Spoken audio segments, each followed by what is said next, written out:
নরসিংদী চরাঞ্চলে মেঘনা নদীর ভাঙনে বিলীন হচ্ছে শত শত বিঘা ফসলি জমি। ভাঙনের ঝুঁকিতে বিভিন্ন গ্রাম। জীবিকার একমাত্র সম্বল কৃষি জমি হারিয়ে দিশেহারা সেখানকার কৃষক।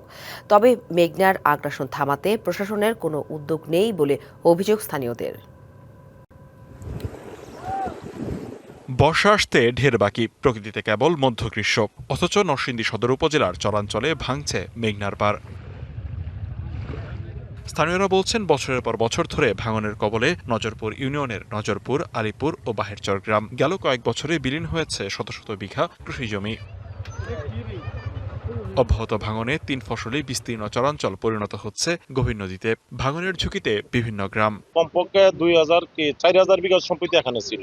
এখন এই যে এখান থেকে কত 500 বিঘার জমি নাই। আমাদের যে সবটা ছিল এই সবে প্রায় 4 ভাগের 3 ভাগ বিলীন হয়ে গেছে নদীর গর্ভে। যদি বেশি পানি হয় আচ্ছা যাই হোক একটা বাসা বাড়ি দিয়ে একটা থাকতাম না। স্থানীয়রা বলছেন, কৃষি প্রধান চরাঞ্চলের লাখো মানুষের প্রায় 4000 বিঘা ফসলি জমি রক্ষা করতে পারে মাত্র 2.5 কিলোমিটারের একটি বাঁধ। কিন্তু বিভিন্ন দপ্তরের বারান্দায় বারান্দায় ঘুরেও মেলেনি সমাধান। তারা আইসা আমাদের কি করে একটা আশ্বস্ত করে নির্বাচন গেছে চলে গেছে, তাদের কাজ নিয়ে ব্যস্ত, আমাদের খবরও রাখে না। কোনো ফসলই করতে পারি না, বাইঙ্গিয়া আমাদের বাড়ির কাছে এসে পড়ছে। ঈদ আসবে, সাথে ক্যাশব্যাকও আসবে। নিজের বা প্রিয়জনের জন্য কেনাকাটায় এবারও নগদ পেমেন্টে পাচ্ছেন দারুণ ক্যাশব্যাক। তাই যাই কিনুন, পেমেন্ট করুন নগদে।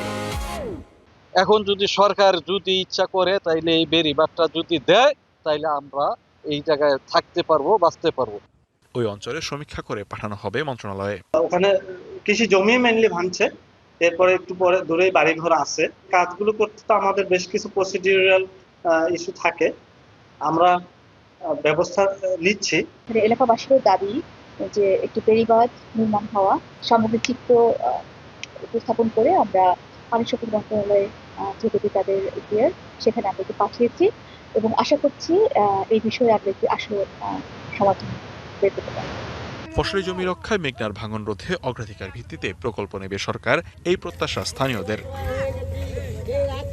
DBC news desk.